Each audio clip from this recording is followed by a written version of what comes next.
alunos, olá alunas, professores, professoras, de volta aí o Laércio de Mello e o CAC da redação. Marlos aqui, Marlos Laércio, essa dobradinha, Laércio, na super geografia e na geopolítica. Que hoje é geopolítica pesada e muito boa. E que isso que pode comprometer o seu futuro. Você é professor, você é professora, você é aluno, você é aluna. O seu futuro está comprometido se nós continuarmos com o atual modelo. Por causa disso, escolhemos esse tema para pensarmos. Vem pra cá. Veja só o que escrevemos aqui. Super Mauro aí na ponta da câmera. Quarta Revolução Industrial e Desemprego. Veja, não é um texto, invenção nossa, não, do Marlos e minha. Por favor, grande Michel, para a gente mostrar para os nossos alunos. Aqui esse aqui é da Euronews, tá? A fonte Euronews. E aí vem ali, ó, Davos.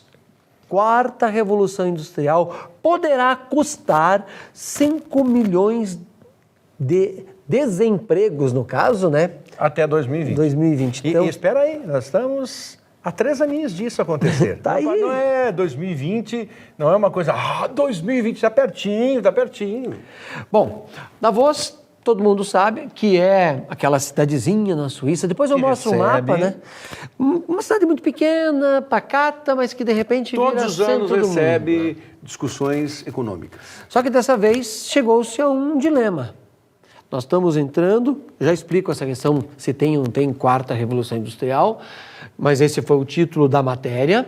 Estamos entrando na quarta revolução industrial e para já teremos uma quantidade enorme de desempregos. O problema é que num capitalismo moderno, o desemprego afeta o sistema. Sim. Porque se eu não ganho, eu não compro. Se eu não compro, consequentemente, não gira uma outra empresa que geraria novos empregos. E que também trabalha com outras empresas, porque ela precisa de produtos. Uma cadeia. É uma cadeia. E você rompe esse ciclo.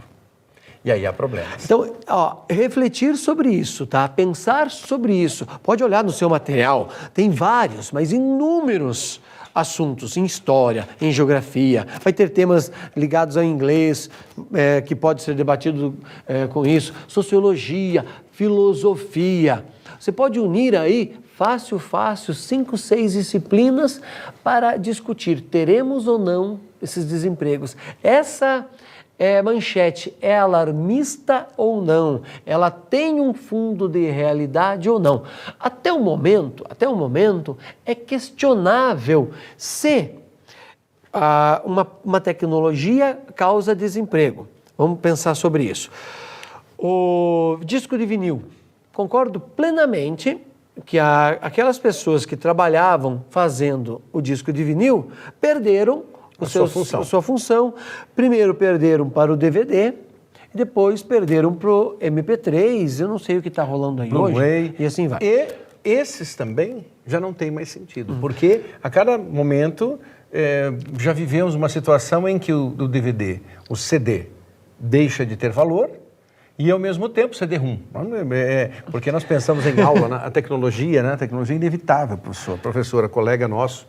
Para o aluno, assim, olha, uma época em que nós fazíamos aulas, produzíamos aulas e quando queríamos ilustrações diferenciadas, nós usávamos o retroprojetor. Nossa. Que hoje é um aparelho que alguém diz assim, eu lembro de uma última vez faz alguns anos que eu carreguei Jurássico, isso. Um para a sala, né? Você carrega ele projetava por intermédio de uma lâmpada que ampliava retroprojetor. E levávamos aquelas lâminas, imprimíamos aquelas lâminas, era inclusive um plástico, né? Altamente prejudicial também ao sistema. Ambiente, né? E depois disso surgiu o disquete, que foi um grande avanço. Nossa, O disquete foi um grande avanço, você armazenava algumas aulas ali. Só que o disquete bastou você colocar no bolso, dependendo da situação, em 24 horas tudo que estava lá dentro corrompia. Desaparecia. Aí você perdia tudo. Aí surgiu o CD.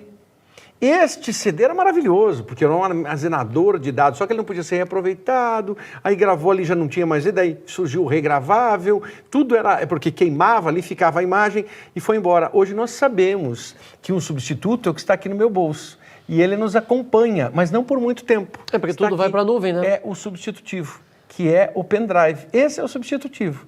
Claro que andamos com alguns desses, mas nós sabemos também que esta encrenca, você fica não torcendo para que ele tenha o seu fim. Você fica dizendo assim, como ele é forte, né? Esse pendrive aqui, então, eu carrego há pelo menos 2 anos, com várias situações, mas eu sei que eu tenho um avulso, e aí já entra uma tecnologia. Olha a outra tecnologia que eu tenho aqui, deste pendrive para este pendrive aqui. Isso aqui também é um pendrive. São 2 tecnologias, certo? Esta aqui é um cartãozinho. Aí faz o quê? Simplesmente eu tenho aqui a munição, né? O pendrive propriamente dito. Está aqui, tecnologia. Só que o Laércio disse, ele antecipou aquilo que já é uma verdade.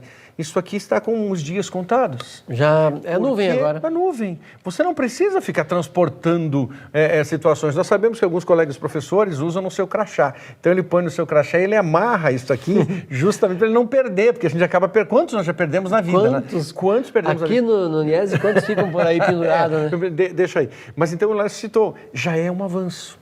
Só que para você manter toda a situação, imagine todas as aulas, porque aí onde você estiver, você pode acessar, só que você precisa ter a rede. Porque um dos receios ainda você joga todas as suas aulas, você prepara, por exemplo, 42 aulas para ter informações, e aí você coloca tudo na rede. Então, para onde você for, tá? Mas e se é um momento em que não há energia, não há rede funcionando, aí é uma perda. Aí é claro que alguns continuam utilizando materiais como o CD, por exemplo. Tem um colega de história que ele continua levando o CD. Não usa disquete porque as máquinas não têm. Mas ele tem CD na máquina? Tem. Ah, tá. Não tem máquina, não algumas tem? máquinas não têm CD. Então, tecnologia, isso gera emprego, mas também gera, na contrapartida, desemprego. Grande Michel, coloca para nós um texto ali daquela mesma matéria da Euronews, dizendo o seguinte, as tecnologias estão modificando a forma como vivemos, trabalhamos ou consumimos. A questão que está em debate em Davos. E daí continua, né? Segundo estudos do Fórum, a 4ª Revolução Industrial poderá implicar a perda de 5 milhões de empregos nas principais economias nos próximos 5 anos. Bem, pensa comigo o seguinte, primeira Revolução Industrial, 1750, vamos arredondar aí, podia ser um pouco antes, um pouco depois, mas aproximadamente 1750. Isso. Esta revolução, que é a primeira, anote isso, aluno. Vale aquele bloquinho de anotações. Ela usou carvão como energia. Sim. Então, e a indústria era a indústria têxtil. E a pessoa trabalhava pelo menos 12 horas por dia, quem trabalhava pouco. Então, foi necessário o domínio do carvão, que daí gerava o vapor, várias situações que movimentavam máquinas. Mas, para existir uma revolução, precisa de uma energia, e foi o carvão. E essa primeira revolução industrial vai durar até aproximadamente 1900. Por quê? Nesse momento surge a indústria automobilística. E a indústria automobilística, que é a da segunda revolução industrial, só se torna viável, só se populariza porque o ser humano aprende a dominar o petróleo. Por que aprende a dominar o petróleo? Nós já conhecemos o petróleo há mais de 5 mil anos. Só você pegar um texto bíblico, pode ver que Noé, não estou dizendo que a história é real, mas cita o betume para ele deixar a arca impermeável. Então, já se conhecia o petróleo há mais de 5 mil anos, só que não dominava a tecnologia. O manuseio e, é claro, o aperfeiçoamento que você pode fazer com esse produto, com essa matéria-prima. Gasolina, por exemplo. Então, só em 1900 se consegue isso. Aí, então, nós temos uma nova energia, uma nova indústria. Aí, a hora de trabalho vai cair para mais ou menos 8 horas dia, a partir desse instante.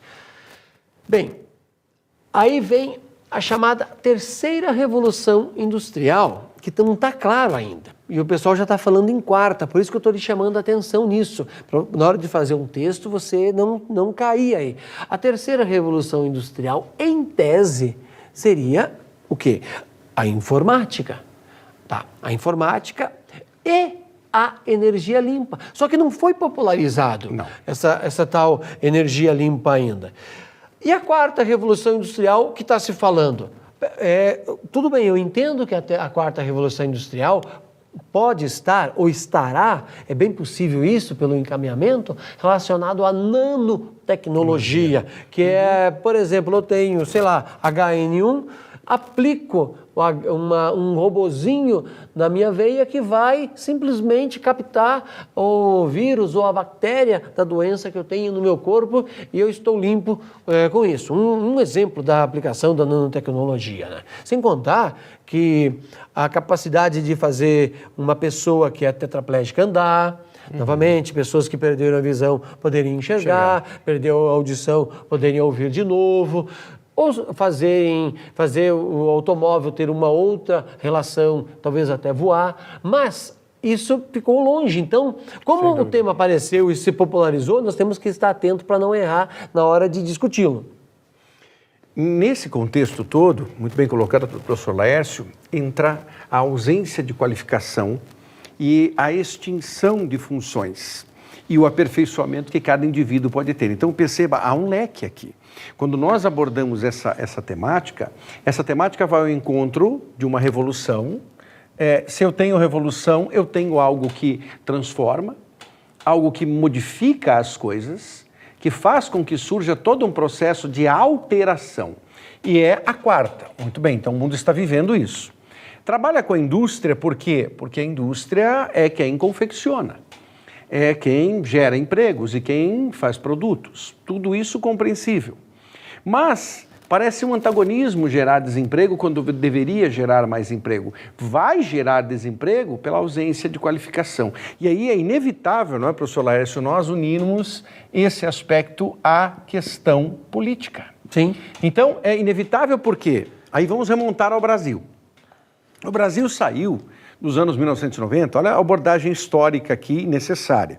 O Brasil saiu dos anos 1990 com várias dificuldades. Enfrentou a década de 90, toda a década de 90, com dificuldades de inflação estratosférica. Quando falamos em inflação, e nesse momento no Brasil, o quadro é de uma inflação diminuindo, reduzindo.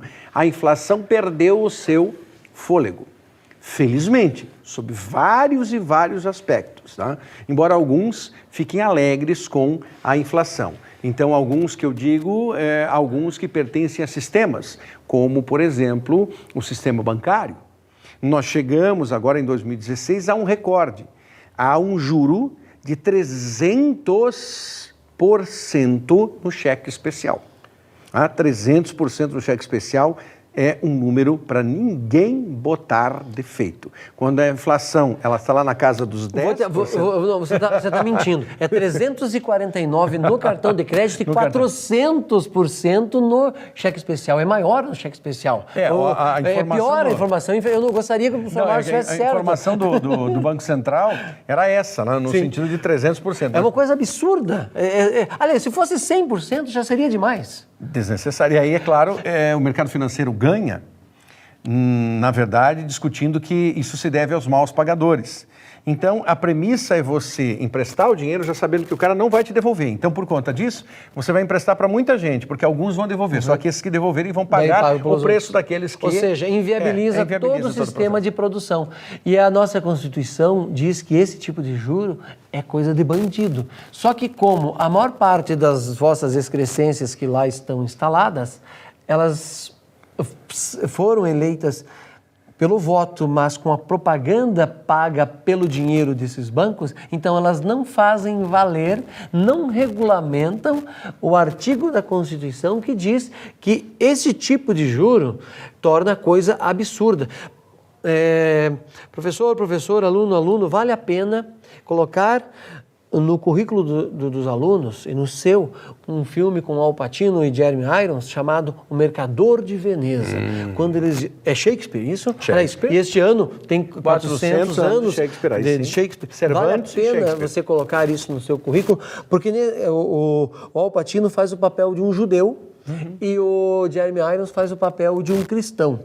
E a gente sabe que o judeu e o cristão tiveram uma briga muito pesada sobre essa questão dos juros. Sim. Mostre isso para o seu aluno, relacionando com a nossa vida no dia a dia, a questão do desemprego, porque existe o desemprego porque não tem mais empresas produzindo. Mas por que a empresa não está produzindo? Está associada ao juros, sim. Essa ideia que o professor Marlos levantou é importante. Se 400 a 350, isso também é irrelevante, porque já é demais. Se fosse 100, já seria assustador. Assustador mesmo. Nós temos que pensar nisso. O Mercador de Veneza é um filme, assim, para lá de espetacular, além de você colocar na sua cachola aqui de ideias, a sua videoteca mental, um filme baseado em Shakespeare, porque Al Pacino é apaixonado por Shakespeare. Voltando à questão política, né, nessa boa inserção do professor Laércio, nós tivemos uma década de 90 permeada com uma inflação que chegou aos 3 dígitos, não é? Por isso remontamos à questão financeira também, e tivemos problemas de gerenciamento do emprego e houve um desemprego muito grande no Brasil. Tanto é que nessa passagem da década de 90 para o ano 2000, do século XX para o século XXI, o Brasil vivia uma situação de desemprego muito grande aqui em 2002, há 14 anos. E uma das bandeiras, se não a maior bandeira de todas, da ascensão do Partido dos Trabalhadores ao poder, foi justamente o quê? A geração de empregos, né, professor Laércio? Sim. Porque, à época, o candidato Luiz Inácio Lula da Silva deixou bem claro que o país geraria imediatamente 10 milhões de novos empregos. Então, haveria uma influência muito grande no Brasil para que houvesse essa geração de empregos. E, num primeiro momento, e sobretudo no primeiro governo Lula, e mais ainda no segundo, esta geração de empregos foi espetacular. E aí vamos remontar a um fato histórico. Para você mais jovem, talvez você não lembre disso, não tenha essa noção, mas havia muitas placas. Não é? Porque você percebe na cotidianidade muitas placas, vagas para isso, vagas para aquilo, oferece-se. E houve um questionamento à época, aí, estamos falando aí de cerca de meia dúzia de anos, menos do que isso, mas um questionamento de que faltava mão de obra para trabalhar, para atuar mesmo, porque não havia qualificação. O Brasil carece de engenheiros.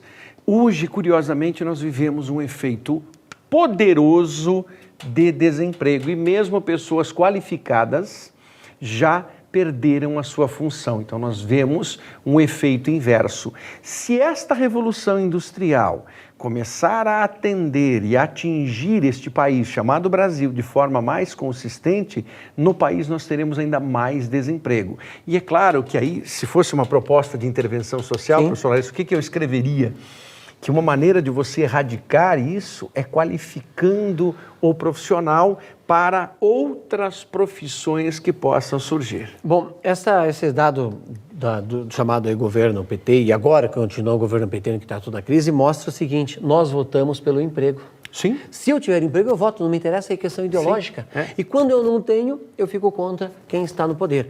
E pensa uma coisa, o Brasil, pela primeira vez, lá nos dois governos, no chamado lulismo, pela primeira vez constatou que a nossa mão de obra é desqualificada. Porque antes tudo se resolvia com a grande massa de desempregado. E percebe-se o seguinte, mais ou menos a relação aqui ela é grosseira, mas dá para ter uma ideia. Um trabalhador japonês e um trabalhador brasileiro.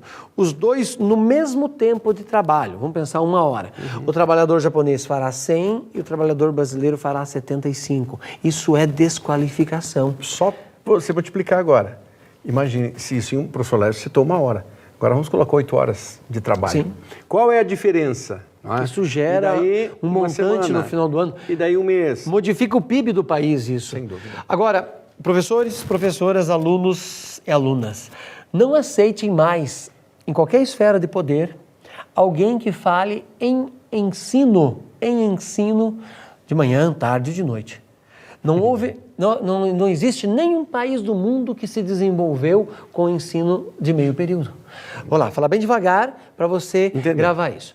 Não existe nenhum dos 6 países que se desenvolveram com ensino ou de manhã, ou à tarde, ou à noite, principalmente à noite. Então, o próximo presidente que você venha votar, o próximo senador, o próximo deputado federal, o próximo deputado estadual, o próximo vereador e o próximo prefeito, cobre deles ensino integral.